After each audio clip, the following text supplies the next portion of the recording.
आपको मध्य प्रदेश के अतिथि शिक्षकों के अधिकार में दस्तक देनी है। राजनीति में नेताओं के सुर चुनाव से पहले कुछ और होते हैं और चुनाव जीतने के बाद अलग हो जाते हैं। मध्य प्रदेश में पिछले वर्ष विधानसभा चुनाव के दौरान अतिथि शिक्षकों को नियमित करने का वादा तब के मुख्यमंत्री शिवराज सिंह चौहान ने किया था, लेकिन इतने महीने गुजर जाने के बावजूद अतिथि शिक्षक अपनी मांग को लेकर आंदोलन करने को मजबूर हैं और उनकी सारी उम्मीदें डॉक्टर मोहन यादव से है, लेकिन मोहन यादव अतिथि शिक्षकों की सुन नहीं रहे। मैं अपनी ड्यूटी मानता हूं कि जिन लोगों ने जी जान से अपने सामर्थ्य और अपने क्षमता के अनुरूप बच्चों को विद्या का दान दिया, उनकी जिंदगी भी कुछ बेहतर की जाए। नाम क्या है उनका? अतिथि। आप हमारे यहाँ मेहमान बन के आओगे तो घर पे कब्जा करोगे क्या? घर पर कब्जा करोगे क्या? मंत्री जी ने ये शब्द उन अतिथि शिक्षकों के लिए बोले जिन्हें चुनाव से पहले शिक्षा दूत कहा गया।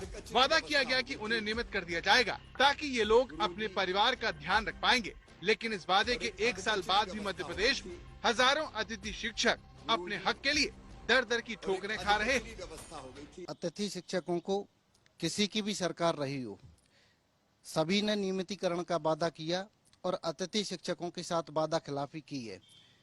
जब कमलनाथ जी की सरकार थी, उन्होंने विधानसभा चुनाव से पहले वचन पत्र में लिया था कि अतिथि शिक्षकों को नियमित करेंगे। सरकार बनने के बाद वो भी अतिथि शिक्षकों का उन्होंने नियमितीकरण नहीं किया और उन्होंने कह दिया कि अतिथि शिक्षक पिछले 15 वर्ष का कचरा है। जब बीजेपी की सरकार आई, माननीय मुख्यमंत्री शिवराज सिंह चौहान जी ने भी अतिथि शिक्षक पंचायत आयोजित करके उनसे वादे किए थे। उनको गुरुजियों की भांति विभागीय परीक्षा लेकर नियमित करने का वचन दिया था, लेकिन आज दिनांक तक उसके आदेश नहीं हुए। अगर एमपी में सब कुछ वादे के मुताबिक होता तो ये अतिथि शिक्षक इस तरह से जिंदगी न जी रहे होते। मध्य प्रदेश में हजारों अतिथि शिक्षक इसी तरह से अपना और अपने परिवार का पेट पाल रहे हैं। सबसे पहले अजय तिवारी से मिलिए। सुबह स्कूल में ये बतौर अतिथि शिक्षक बच्चों को पढ़ाते हैं और स्कूल से छुट्टी के बाद चाय की दुकान चलाते हैं। मुझे अल्प मानदेय जो है तो मिलता है। मैं अतिथि शिक्षक में काम करता था, तो अतिथि शिक्षक में इतनी कम सैलरी है कि उससे मेरे परिवार का भरण पोषण नहीं हो पा रहा है। इसलिए मैंने ये जो है, जब विद्यालय से फ्री होने के बाद मैं ये चाय की दुकान करता हूँ। अजय तिवारी जैसी हालत राम स्वरूप गुर्जर की है, जो 18 साल से ऐसे ही सुबह स्कूल में पढ़ाते हैं और शाम को केमिस्ट दुकान पर गुजर बसर करने के लिए नौकरी करते हैं। गुजर तो अब ना हो तब भी करना पड़ेगा, क्या करोगे? कोई विकल्प ही नहीं, क्या कर सकते हो आप? घर पे है, गांव पे खेती है, वो भी बगैर पानी की है, तो वहाँ से भाग के यहाँ आए, यहाँ रहते हैं। कुछ इधर हो जाता है, कुछ स्कूल से हो जाता है, चला रहे हैं काम। मजबूरी है मेरी, जो खुद का जो है सोने चांदी रखा हुआ है वो भी रखा है और मैं व्यक्तिगत लोन ले चुका हूँ बैंक से।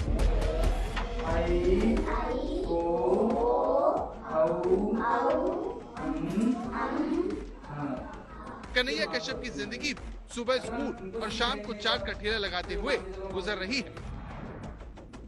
यानी मध्य प्रदेश में जिनके कंधों पर देश के भविष्य को संवारने की जिम्मेदारी है, उनका खुद का भविष्य असुरक्षित है। इसीलिए अतिथि शिक्षक नियमितीकरण को लेकर आंदोलन कर रहे हैं। पूछ रहे हैं कि चुनाव से पहले जो वादा उनसे किया गया था उसका क्या हुआ। जब ये सवाल स्कूल शिक्षा मंत्री राव उदय प्रताप सिंह से पूछा गया तो उन्होंने हजारों अतिथि शिक्षकों के जख्मों पर नमक रगड़ दिया। नाम क्या है उनका? अतिथि। आप हमारे यहाँ मेहमान बन के आओगे तो घर पे कब्जा करोगे क्या? इस बयान पर विवाद बढ़ा तो मंत्री जी ने खेद जताने में देर नहीं की और कहा कि उनका मकसद किसी को ठेस पहुंचाने का नहीं था। उनका हमारे बच्चों को, जिन्होंने अतिथियों ने शिक्षण व्यवस्था में महत्वपूर्ण योगदान दिया, अगर उनको तकलीफ हुई तो स्वाभाविक रूप से हमारे प्रदेश के बच्चे हैं, हमारे अतिथि शिक्षक हैं, हमारे अपने हैं, वो उनको अगर तकलीफ हुई तो मैंने कहा मैं खेद व्यक्त करता हूँ। इसमें कहीं कोई मुझे संकोच नहीं है, कोई संशय नहीं है।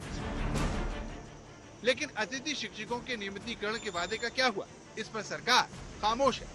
जबकि तब राज्य के मुख्यमंत्री शिवराज सिंह चौहान ने विधानसभा चुनाव से ठीक पहले भोपाल में अतिथि शिक्षकों की पंचायत बुलाकर वादा किया था कि सरकार अतिथि शिक्षकों को नियमित करने की दिशा में आगे बढ़ेगी।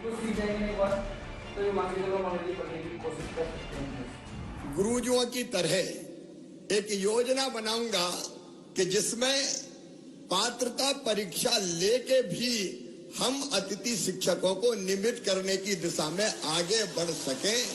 मेरी इच्छा है कि तुम सब नियमित हो जाओ, ढंग से पढ़ाओ, बच्चों को भी ठीक से पढ़ाओ।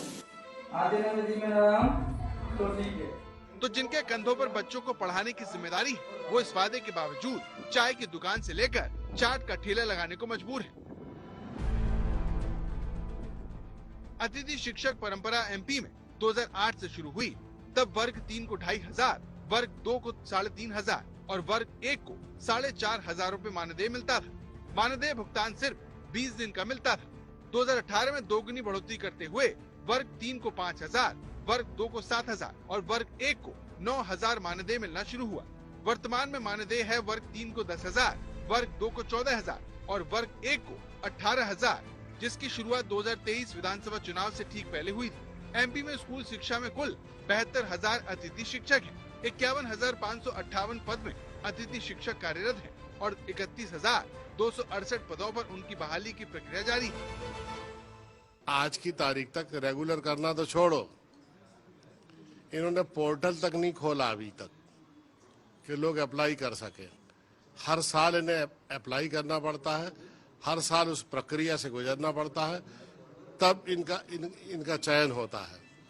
26,000 स्कूल ऐसे हैं जिसमें केवल एक शिक्षक है। 8,000 से ज्यादा अतिथि शिक्षक 5 मांगों को लेकर आंदोलन कर रहे हैं। इन्होंने 10 सितंबर को भोपाल में तिरंगा यात्रा निकालकर प्रदर्शन भी किया। बारिश के बीच प्रदर्शन 6 घंटे तक चला। अतिथि शिक्षकों का प्रतिनिधि मंडल शिक्षा मंत्री राव उदय प्रताप से भी मुलाकात कर चुका है, लेकिन अब तक बात नहीं बन पाई। रवीश पाल सिंह, भोपाल, आज तक।